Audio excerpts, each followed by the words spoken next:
Superstar স্বপ্নিল যোশী, অনেকে নামটা শুনবেন বা অনেকে শোনা শোনা লাগছে, তবে দেখলে চিনতে পারবেন যে হ্যাঁ সে ছেলেটা। তো মারাঠি সুপারস্টার স্বপ্নিল যোশী, ওর কাজ আমার খুব ভালো লেগেছে।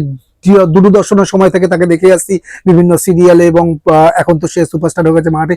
তো সে ডেবিউ করছে গুজরাটের একটা বই, একটা মুভি যেটার নাম শুভচিন্তক। তো শুভচিন্তক মুভিটা দেখা হয়ে গেছে, তো তারই একটা ওভারঅল রিভিউ দিতে চলছে। গুজরাটের কন্টেন্ট একটা আলাদাই লেভেলের থাকে, তো তাদের কন্টেন্টের উপর খুব দম থাকে। তো এই মুভিটা কেমন হলো তারই একটা ছেড়াকাটা করবো। তো দিস ইজ জিসুয়া, তোমরা আছো চলো রিভিউ করি চ্যানেলে। তোমাদের সকলকে স্বাগত। যারা যারা এখনো পর্যন্ত সাবস্ক্রাইব করনি তাদের আমার হাইলি রিকোয়েস্ট থাকে, প্লিজ এই চ্যানেলটাকে সাবস্ক্রাইব করে পাশে থাকো, আর বেল আইকনটা প্রেস করে নোটিফিকেশন অন করে দাও, যাতে করে তোমাদের কোনো রিভিউ আমার মিস না যায়। তো চলো শুভচিন্তক মুভির রিভিউটা শুরু করা যাক।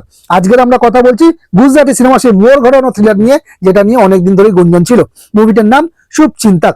এটি 30 মে 2025 মুক্তি পেয়েছে, এবং এতে একটা বড় চমক ছিল মারাঠি সুপারস্টার স্বপ্নিল যোশীর গুজরাটি সিনেমার অভিষেক। চলুন, তো গল্পটা কেমন?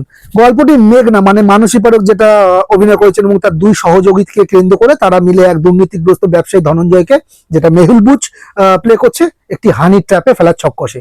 উদ্দেশ্য পুরনো কোনো এক ট্র্যাজেডির প্রতিশোধ নেওয়া।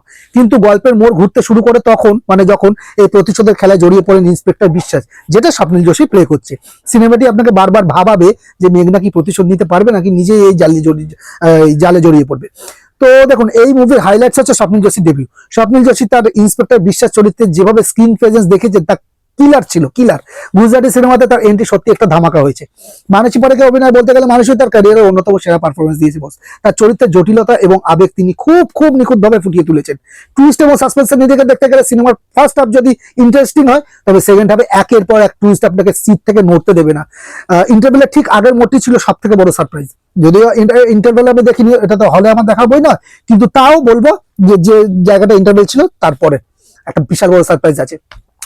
মনোজ কৃষ্ণের ব্যাকগ্রাউন্ড যে স্কোরটা থ্রিল বজায় রাখতে সাহায্য করেছে। আর পার্থিব গোহিলের গাওয়া ঘোর আন্ধেরি রে, এই গানটা আপনার মাথায় ঘুরতে থাকবে সিনেমার শেষও, দেখে নেবেন। আমার তো ঘুরছে। তো এবার একটু কিছু নেগেটিভ ইস্যু আমার লেগেছে, সেগুলো একটু বলে দিই। প্রেডিক্টেবল প্লট, ঠিক আছে, যদিও মুভিটা দারুণভাবে এক্সিকিউট করা হয়েছে, কিন্তু প্রতিশোধের মূল কাহিনীটা কিছুটা পুরনো ধাঁচের মনে হতে পারে।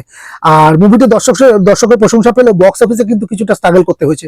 তবে ওটিটি বা মাল্টিপ্লেক্সে এসে কিন্তু এটা বেশ মানে একটা জনপ্রিয় সাড়া ফেলছে চারিদিকে। পারফরমেন্সের দিক থেকে 4.5 আউট অফ 5 থাকবে। স্বপ্নিল আর মানুষ জাস্ট ফাটিয়ে দিয়েছেন। গল্পের নিরিখে আমি 3.5 আউট অফ 5 রাখছি। সাসপেন্সের দিকে 4 আউট অফ 5, আর ডিরেকশনের দিকে 3.5 আউট অফ 5। ফাইনাল বাড়ি যদি আসি গাইজ, আপনি যদি গুজরাটি সিনেমা পছন্দ করেন এবং সেই সাথে একটি টান টান ক্রাইম থ্রিলার দেখতে চান, তবে শুভচিন্তক আপনার জন্য একদম পারফেক্ট। পুরো ফ্যামিলি নিয়ে দেখার মতো একটি সিনেমা, যেখানে ইমোশন আর রহস্যের দারুণ ব্যালেন্স করা হয়েছে। আমার রেটিং থাকবে 3.5 আউট অফ 5 এই মুভিটাকে। তো শুভচিন্তক যারা যারা দেখে ফেলেছে তারা কমেন্টে জানাও কেমন লেগেছে। যারা দেখুন আমি রেকমেন্ড করছি, হাইলি রেকমেন্ড করছি মুভিটা দেখা। বলো, মুভিটা কিছু খামতি অবশ্যই আছে, কিন্তু তাও দারুণ একটা সিনেমা, দেখতে ভালো লাগবে। তো এই ছিল আমার শুভচিন্তক মুভি নিয়ে ওভারঅল রিভিউ। এই ভিডিওটা ভালো লাগলে একটা লাইক শেয়ার করে দিও।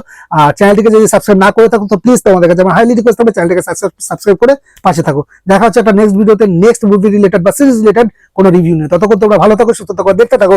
চলো রিভিউ করি, টাটা।